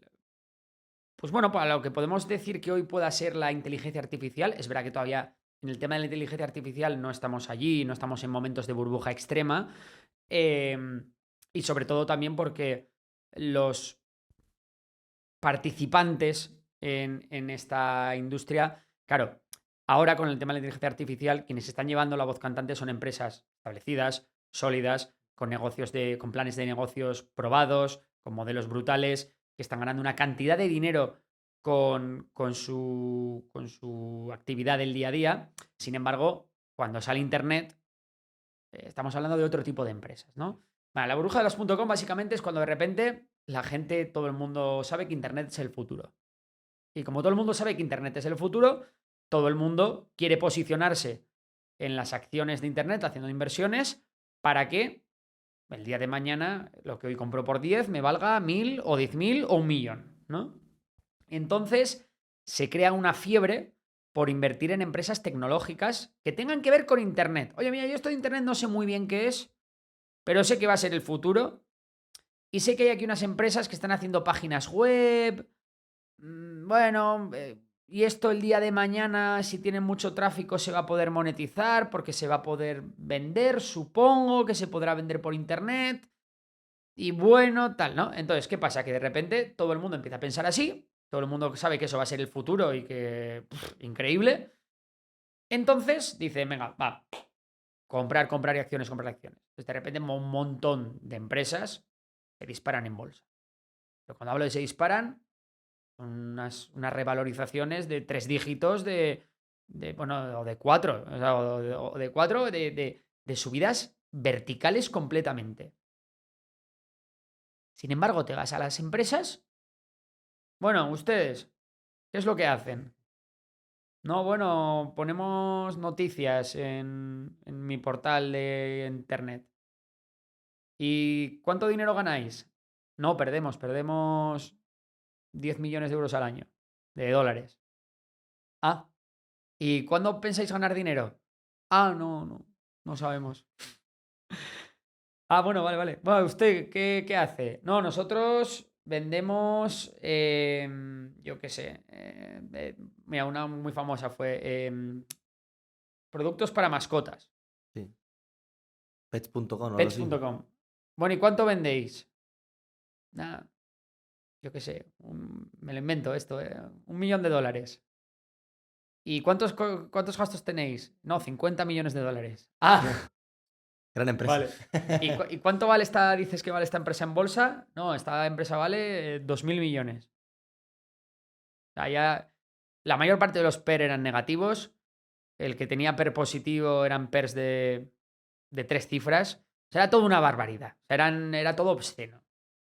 Y pasa un poco lo mismo. Pues de repente llega un punto en el que todas las valoraciones son tan locas, es todo tan absurdo, que en cuanto hay un punto de lo mismo, tipos de interés bajos, por tanto la gente, dinero gratis para meter en sus inversiones, y de repente llega un punto en el que pues se endurecen un poco las condiciones monetarias y lo que ocurre es que esa burbuja revienta y la gente empieza a entender que no era sostenible, que se habían comprado empresas porque simplemente se llamaba no sé qué .com y es que la gente no había discriminado cualquier cosa que fuera internet, como ahora que todas las empresas dicen, no, nosotros inteligencia artificial, y Porque aunque tuvieran no el hagas apellido. nada, claro, pues ahí era en cuanto era algo online o algo que pusiera internet o algo que pusiera web, .com. para Sí, adentro. Con .com me vale. Claro, pues con .com me vale. El Ponía- análisis de negocio era ese. Botellas.com y levantaba 50 millones de Claro. capital. Creo que habían Entonces- empresas que se cambiaban el nombre para que aumentase su Sí, sí, valoración directamente. Entonces, de repente, lo que ocurrió fue que, ostras, esto es insostenible. Lo he dicho, se endurecieron un poco las políticas de crediticias y de repente muchas de esas empresas pues no aguantaron las pérdidas que tenían, empezaron a quebrar y efecto llamada. Pues las primeras quiebran, empiezas a ver que gente lo ha perdido todo en algunas de sus acciones, te apresuras a vender y se crea una fiebre vendedora en el que pues, muchas empresas ya, da igual si eres buena, mala o tal, que se va todo para abajo. Todo el sector tecnológico cayó muchísimo. Empresas como Microsoft cayeron un 80% cuando su negocio era bueno. Amazon, Jeff Bezos explica en una entrevista que él veía, bueno, que cayeron un 90% las acciones de Amazon, de 100 Sí. y pico a 7 o algo así. Y él decía, nosotros veíamos internamente las métricas y era una barbaridad. Claro. O sea, subían. Pero, claro, nos pilló El entorno, nos el pilló el el entorno de contexto, que sí, Claro, sí. sí, es que antes todo valía, ahora no vale nada. es el ejemplo claro de que cuando hay un miedo en el mercado, no se discrimina. Es que yo me acuerdo cuando empezó el COVID, que en marzo, da igual la empresa que fuera, tú ves el 8 de marzo, 9, 10 de marzo, y las caídas son generalizadas en todas. Y dices, pero si esta empresa... Amazon le beneficia. Claro, se dedica a vender por internet. Si esta empresa se dedica al tema de las videollamadas, si esta empresa se dedica a desarrollar vacunas, ¿cómo es posible que esté cayendo todo? Bueno, luego enseguida, pues muchas de ellas, entre eso y los tipos de interés bajos, remontaron y nada, en un mes, pues estaban por encima del principio, pero en ese pánico la gente vendía las carteras en masa. También, oye, hay que entender ahora que con la inversión pasiva, también eso se magnifica. Porque la gente empieza a deshacerse de sus ETFs y no discrimina. Ahí va todo. Yo vendo mi ETF del SP500 y estoy vendiendo las buenas, las malas e incluso las que se benefician con la crisis. Ahí es donde el inversor que tiene esa capacidad de ver esas irracionalidades del mercado, pues puede hacer su dinero. Por lo general, son momentos y oportunidades muy buenas. Son los mejores momentos. Sí, justo lo decía yo en el correo de la semana pasada. Sí, es verdad. Que simplemente tienes que mirar que no tengas deuda de la compañía si es una crisis muy fuerte, para saber que no puede quebrar. Que el management sea competente, que no sea Steve Ballmer. Sí. Que tenga las ventajas competitivas, que no se le vean, no estén afectadas o incluso se potencie el propio negocio, como Amazon con la pandemia, estaba clarísimo. Entonces, si tienes ese grupo de características, pues sabes que no va a tener ningún problema y que te puedes aprovechar de... Sí, yo aconsejo también hacer los deberes antes. Es decir, que te pille el evento que sea con la lección aprendida. Entonces, yo lo que me haría sería listas, me da igual en un Excel, en un folio o en un Word, donde queráis, pero coges, a ver, si está hay una gran crisis a nivel mundial, ¿qué empresas se van a beneficiar? ¿Cuáles van a ser las que tal? ¿O cuáles van a ser las que menos perjudicadas vayan a ser? En todas las situaciones macroeconómicas hay empresas que se benefician. No, es que hay empresas que cotizan en bolsa de casa de empeños. Entonces, pues obviamente, o sea, tienes cualquier cosa, bienes inferiores, lo que sea. Venga, si hay un momento de inflación alta, ¿qué empresas se van a beneficiar? Si hay momentos de que hay una guerra, ¿qué empresas se van a beneficiar, no? Hay que hacer como ese tipo de análisis y de repente vas sacando listas y ya más o menos, pues, oye, estamos en este momento. Y si has hecho los deberes, uno, no te va a afectar el pánico y vas a tener la cabeza mucho más fría que si no has hecho los deberes. Porque, hombre, te puedes poner a analizar en ese momento, pero ya los sentimientos son diferentes. Estás un poco Ya va sesgado ya. Estás sí. sesgado a que Ya va entonces, sesgado. Claro. esto, ojalá esté bien porque Sí. para comprar tal. Entonces yo Lo creo típico. que hacerse esas listas de empresa en función de la situación, un poco tal, oye, mal no te va a hacer, lo peor que puedes y lo peor que te puede pasar es que aprendas. Sí, Tú, sí. tú estando metido en la geopolítica a tope, te comes mucho la cabeza cuando inviertes en compañías, en cómo puede afectarle determinados sucesos futuros geopolíticos. No tanto, porque la geopolítica afecta muy poquito a las empresas. Y me explico. Hombre, puede afectar mucho, ¿eh? Por ejemplo, si mañana estalla una guerra o estalla una gran tensión o hay un bloqueo naval entre China y Taiwán, pues obviamente TSMC va a sufrir, ¿no? Y si sufre TSMC, pues ¿quiénes son los clientes de TSMC que van a tener falta de componentes? Igual Nvidia tiene problemas, ¿no? Eso también hay que verlo. Pero también, lo dicho, en un suceso geopolítico pueden haber también beneficiados. ¿Quién tiene las fábricas de semiconductores fuera de Taiwán? Samsung, Intel, pues se les irá mejor. O guerra de Ucrania. Hay una guerra en Ucrania y ¿a quién le beneficia eso?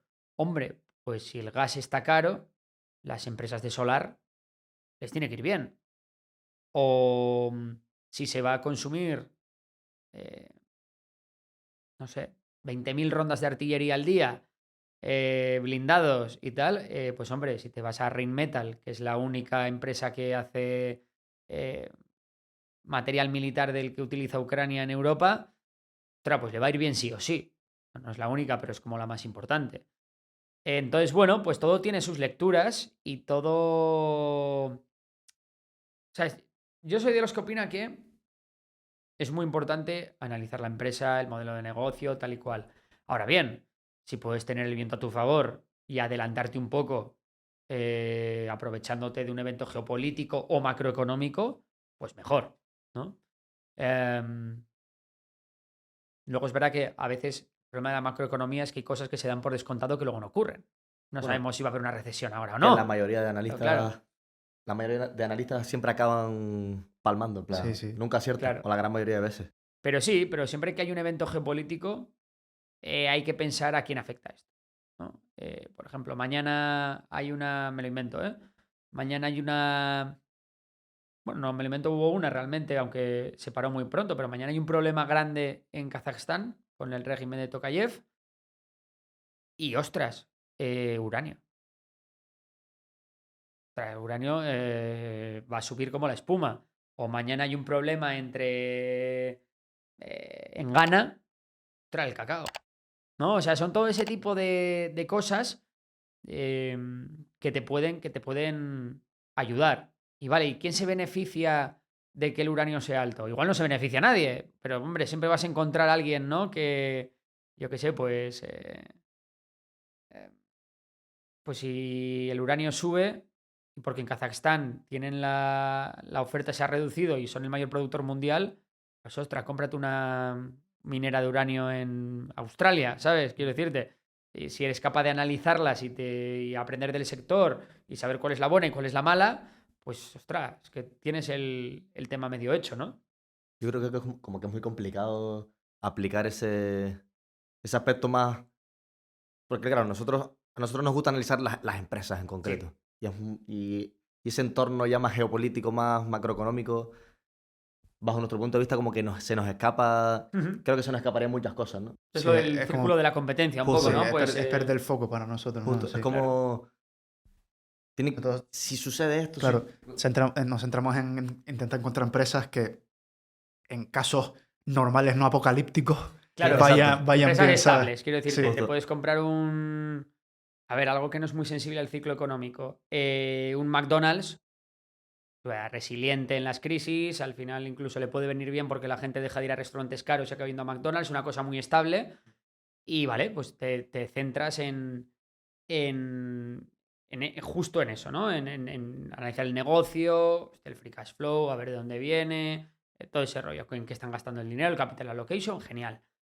Pero bueno, también un hecho muy puntual te puede generar No, no. oportunidades Sí, brutales sí. y de rentabilidades que igual con McDonald's no consigues. Quiero decirte, si tú eres capaz de entender por qué la guerra de Ucrania va a durar 5 años y no 3 meses, si tú eso lo ves, sabes que se va a necesitar munición. Y sabes que la munición no se construye una fábrica de munición de la noche a la mañana. Hay la que hay y hay la capacidad que hay. Encima tus clientes son las instituciones que te van a tener que comprar al precio que tú les digas. O sea, al final que es un tema de que dices tú, es que vale, aprovecho esta información porque me está dando muchísima seguridad en mi inversión y me puede dar una gran rentabilidad.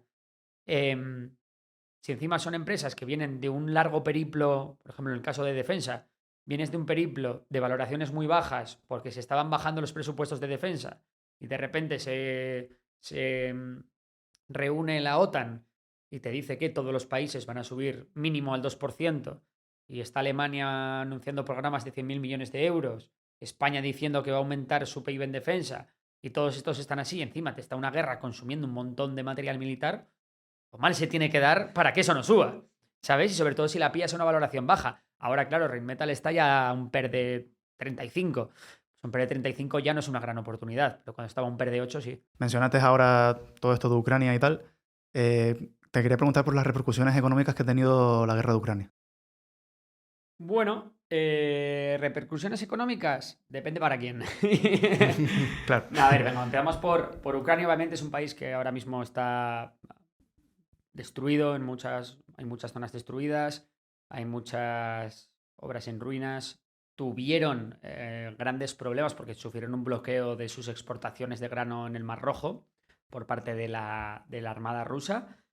Y claro, pues al final la economía se ha resentido. La infraestructura energética de Ucrania está también fatal.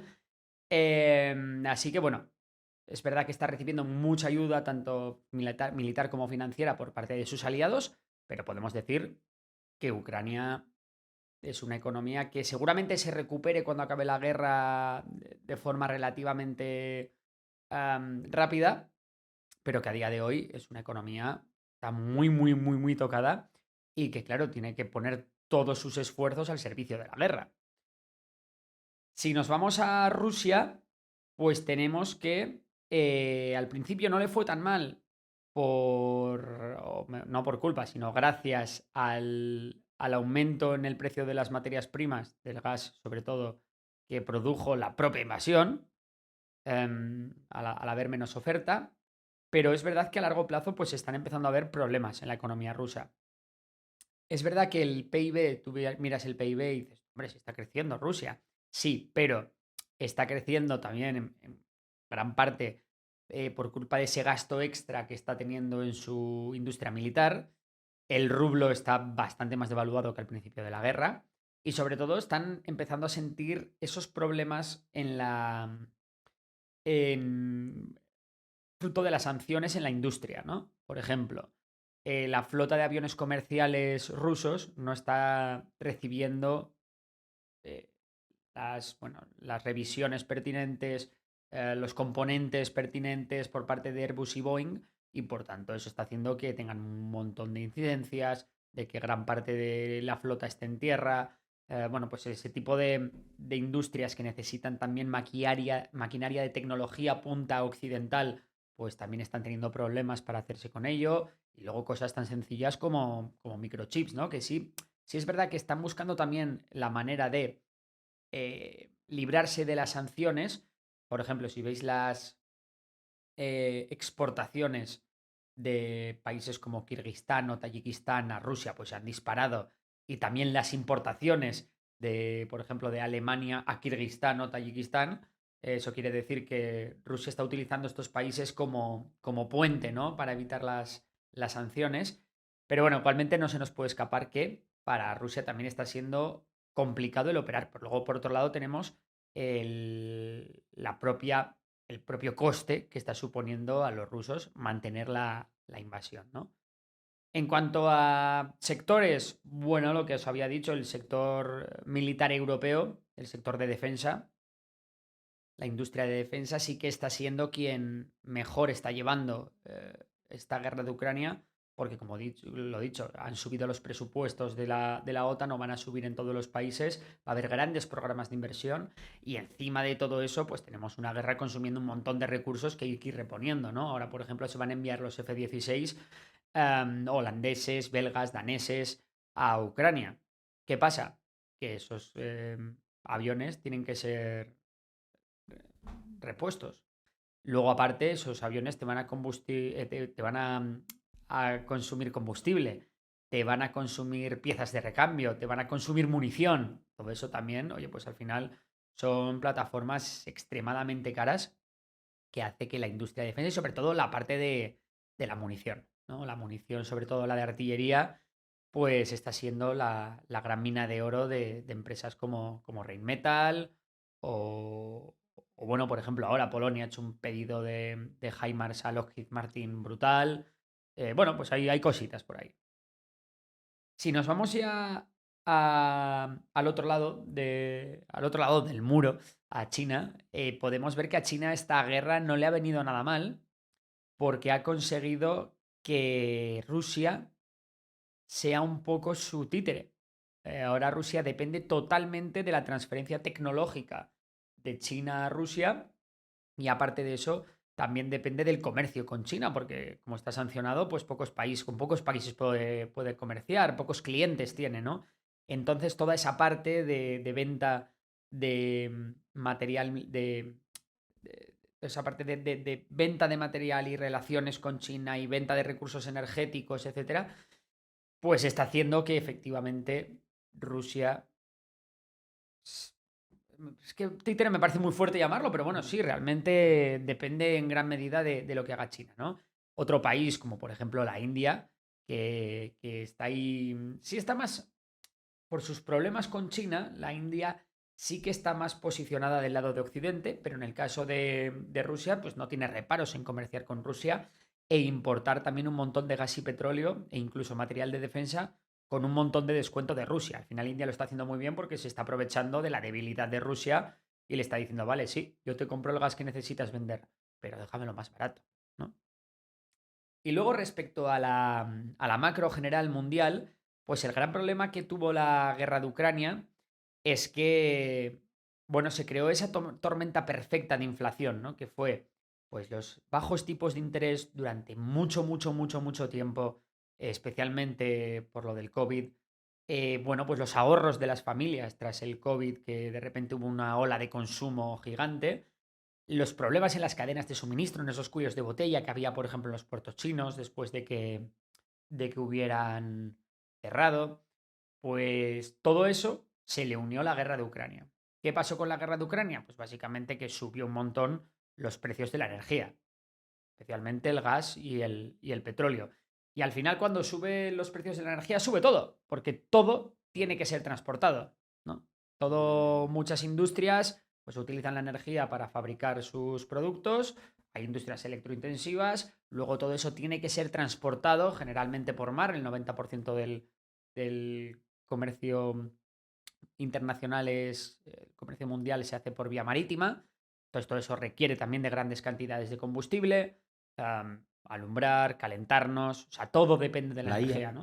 La La IA, IA, por la IA supuesto, no, consume no, muchísimo. tema importante también, claro. La IA, toda la parte de los entrenamientos y tal, consume un montón de energía, ¿no? Entonces se creó bueno, pues, esa ola perfecta, esa tormenta perfecta de inflación.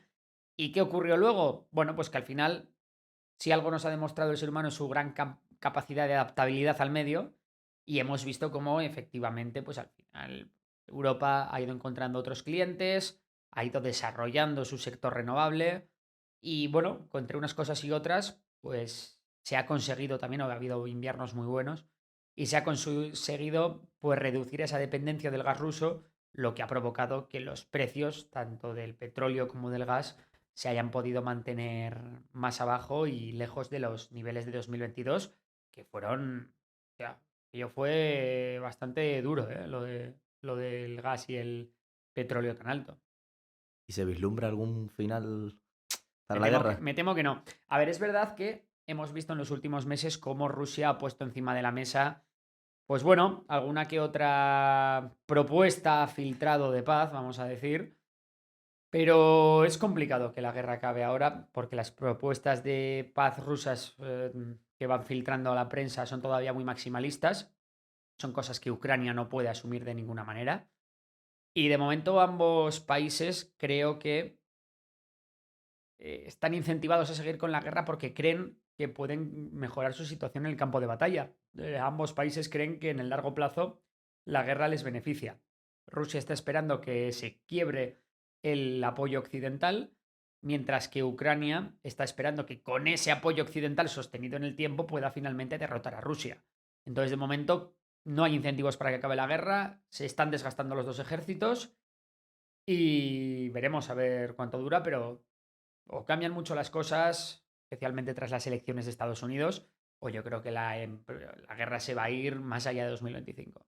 ¿Y qué supone, ya esto a título personal, qué supone que Ucrania gane a Rusia como tal? Bueno, pues supondría la salida de las tropas rusas de Ucrania. Puede que si sale Rusia acuerde el levantamiento de sanciones de Rusia a Europa, aunque también es verdad que Europa ya nunca va a llegar a entrelazarse con Rusia como estaba, a generar esas dependencias estratégicas. Pero bueno, se puede normalizar un poco más el comercio con Rusia, las relaciones diplomáticas con Rusia y, aunque nunca vuelvan a ser lo de antes, al menos, oye, pues tener ahí cierta normalidad, cierto comercio, que las empresas occidentales quizás puedan volver a reinstalarse en Rusia, porque la mayoría se han ido. Bueno, ese tipo de... Al final Rusia, aunque ellos crean que lo son, no son ya una gran potencia mundial que puedan cambiar, ¿no? el tablero de juego y que de repente una normalización de las relaciones con Rusia vaya a ser el santo grial de la economía mundial. Pero bueno, oye, siempre viene más, es un punto más de optimismo, peor de lo que se está ahora con Rusia no se puede estar. Entonces, pues bueno, todo lo que sea mejorar la situación a raíz de una hipotética victoria ucraniana, pues bienvenido sea. Y con el caso de Israel, ¿qué repercusiones económicas han tenido esa guerra? Que, por cierto, digamos una rachita que... Ya, que madre mía, tú. dímelo a mí que no paro. Tú estás ahí día a día encima. Sí, sí, total. Bueno, en el caso de Israel, las repercusiones han sido mínimas. Las ha habido, ahora hablaremos de ello, pero han sido mínimas porque la guerra se ha acotado a Gaza, ¿no? Gaza al final era una zona muy pequeñita en extensión, densamente, sí, que muy densamente poblada, pero que prácticamente, bueno, y sin prácticamente, estaba bloqueada por Israel y por Egipto. Por tanto, Gaza vivía en una situación de virtual autarquía en la que, bueno, pues lo que ha ocurrido allí no ha tenido prácticamente ninguna repercusión en el comercio internacional, ni en la situación económica internacional, ni nada. Ahora bien, el problema es si la guerra escala y ya se empieza a tocar el sur del Líbano con Hezbollah, si empieza a haber problemas en Siria, en Irak, si empieza a haber problemas con Irán, que ahí ya podríamos estar hablando de cosas bastante más serias. La única gran repercusión de la que podemos hablar es ese, bueno, ese cierre del Mar Rojo por parte de, no cierre, pero bueno, esos ataques en el Mar Rojo por parte de los rebeldes hutíes de Yemen, los cuales están al servicio de Irán y piden la retirada de Israel de Gaza.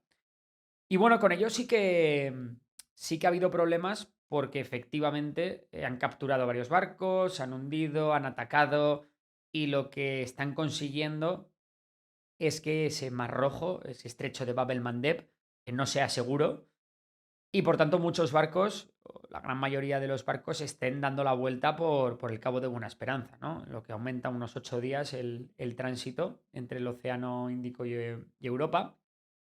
Y eso conlleva también, pues, es una presión inflacionaria. Aparte, no solo eso, sino que además las aseguradoras de las grandes navieras también, pues, exigen unas cantidades mucho mayores para asegurar esas mercancías, lo que también impacta finalmente en el, bueno, en la inflación, ¿no? En el precio de los costes que traen, de las cosas que traemos de Asia.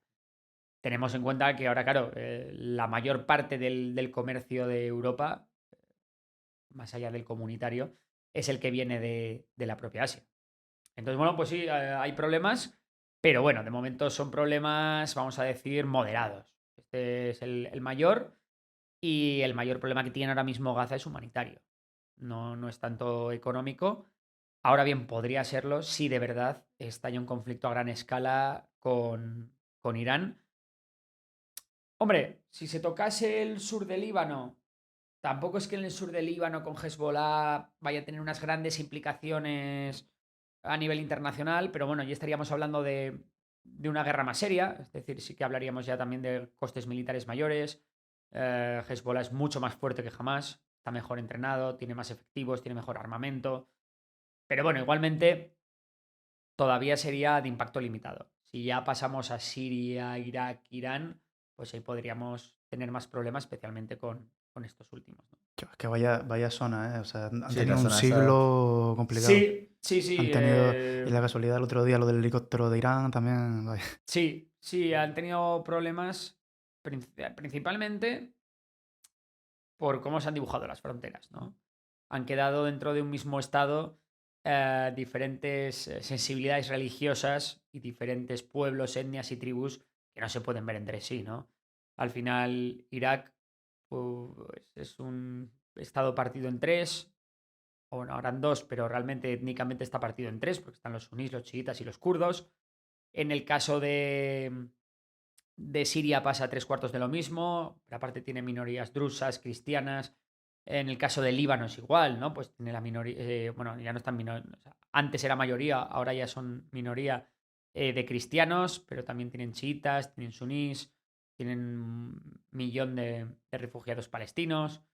Luego de repente está Israel, que son judíos y se llevan mal con todo el mundo, ¿no? Es como la potencia, la gran potencia chiita también, que es Irán, no se puede ni ver con la gran potencia suní, que es Arabia Saudí, a pesar de que ahora hayan normalizado un poco sus relaciones.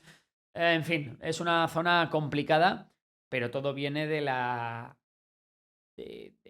bueno, pues, es una mezcla de que las propias comunidades, sensibilidades religiosas, etnias, no se pueden ni ver entre sí y no se han esforzado mucho en convivir. Y luego, pues que también no se tuvo nada de sensibilidad a la hora de trazar las fronteras, que si te fijas, por ejemplo, la frontera entre Irak y Siria está hecha con una regla, una línea recta, ¿no? La Sí. frontera de Sykes-Picot. Entonces, bueno, pues de aquellos barros estos lodos. Pregúntale tu pregunta final. Mi pregunta final. Es que en el podcast de Jordi Wild y Fonseca, que te decía algo así como que parece que tienes una bola de cristal, porque a veces habla de que puede pasar un suceso y sucede. Entonces, te quería preguntar por eso precisamente. ¿Ves algún evento futuro que creas que pueda ocurrir y que sea algo muy problemático? Sí, que puede afectar a forma... Mira, no creo que veamos hasta dentro de décadas, no creo que veamos una invasión directa de China a Taiwán. Pero sí creo que China puede hacer, como ya ha hecho alguna vez, pero de forma más dura, levantar un bloqueo naval sobre la isla que podría tener bastantes repercusiones a nivel internacional. Creo que puede haber ciertos problemas con conflictos civiles en economías desarrolladas, fruto del auge de los extremismos, de que pueda haber un aumento de la inseguridad, fruto del envejecimiento de la población, que es un problema económico de primer orden y que puede hacer bueno, que mucha gente empiece a no tener recursos, empiece a ir la economía peor y al final, cuanto peor va la economía de un lugar, pues es un caldo de cultivo perfecto, ¿no? Para que ocurran problemas sociales. Estados Unidos, ¿no? Puede ser un claro ejemplo de ello. Francia, por ejemplo, puede ser preocupante, está una sociedad súper dividida. Creo que en Georgia podría estallar algún tipo de conflicto entre gobierno y manifestantes, que se meta Rusia por medio. Incluso también creo que puede ocurrir, ¿no?, una intervención rusa en Moldavia, aunque es verdad que los rusos ahora están bastante ocupados. Pero bueno, como parte, ¿no?, de la guerra de Ucrania, am, las tensiones obviamente en Oriente Medio siempre van a estar ahí.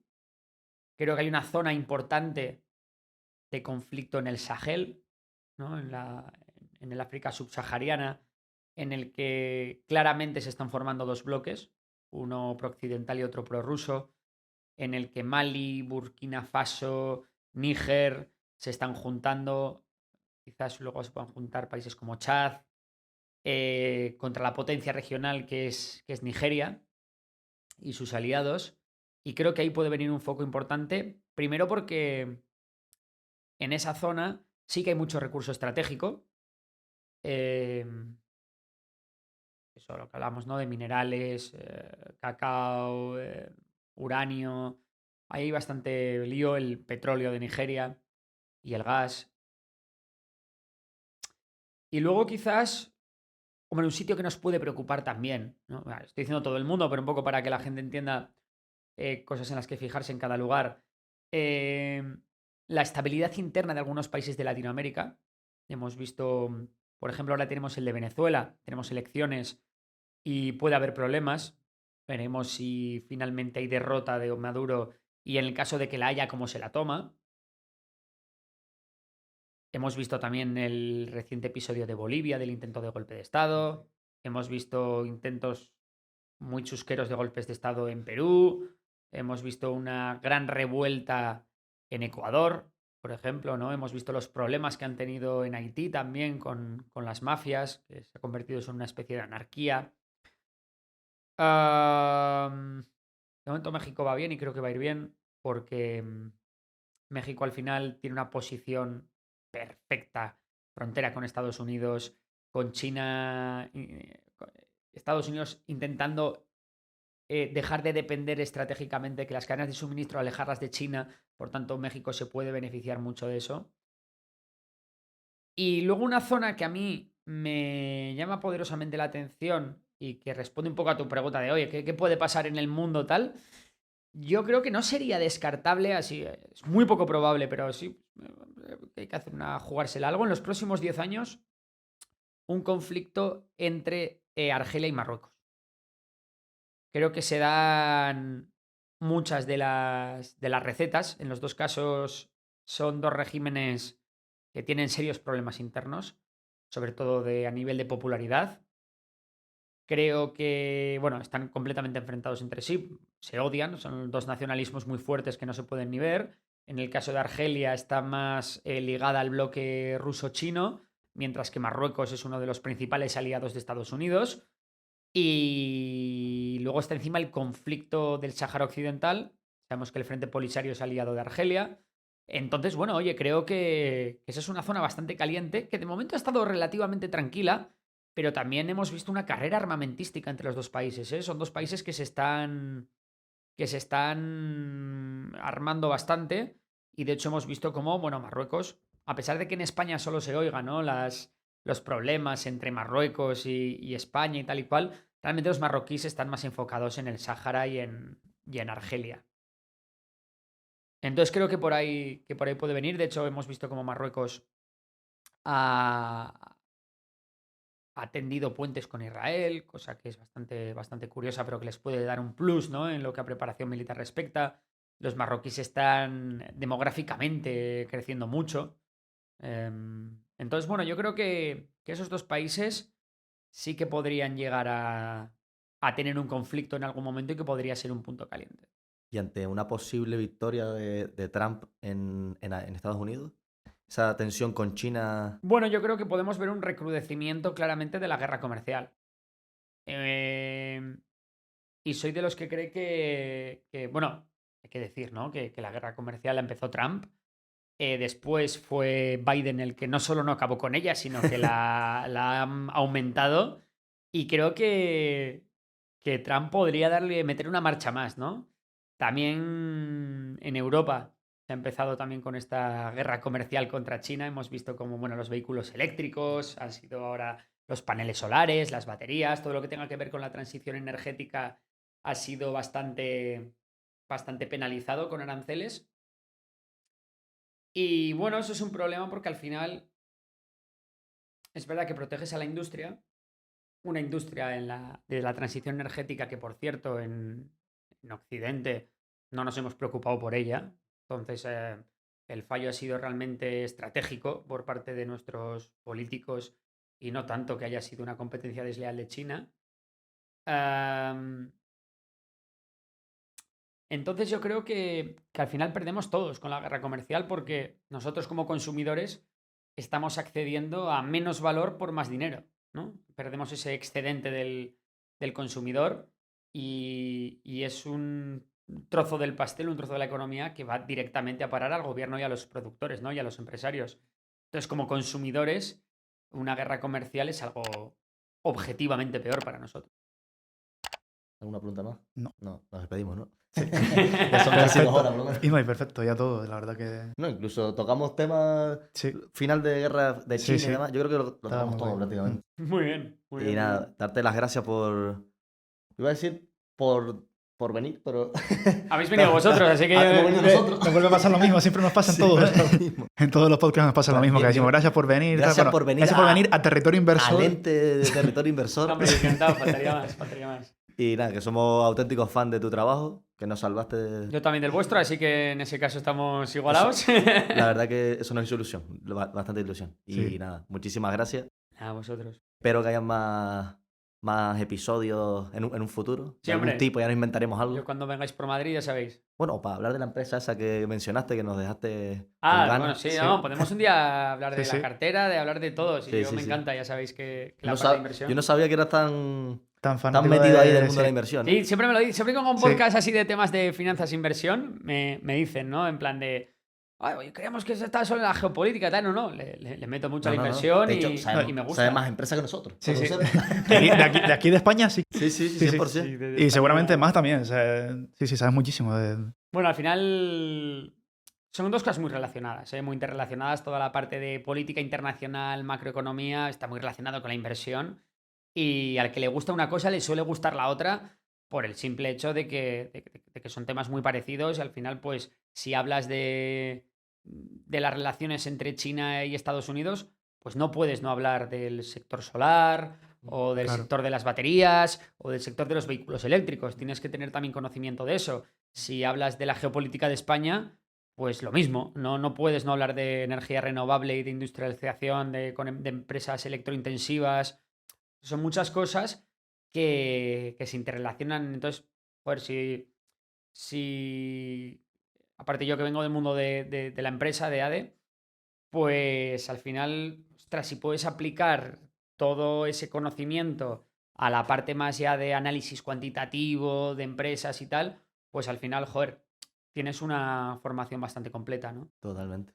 Pues nada, ese podcast lo dejamos reservado porque 100%, ¿eh? Muy bien. 100%. Genial. Y nada, los que nos estén escuchando, lo de siempre, suscribirse en YouTube, campanita, suscribirse en Spotify, en cualquier lado que nos estén escuchando, comentarios de qué les ha parecido el episodio, compártanlo con su tío y su padre y a quien le interese. Creo que este podcast interesa a mucha gente, sobre todo porque no todo el mundo entiende, ni nosotros mismos, todo lo que ha ocurrido a Sí. lo largo de la historia financieramente hablando. Y nada, como siempre decimos, que la fuerza de Buffett te acompañe. Un abrazo.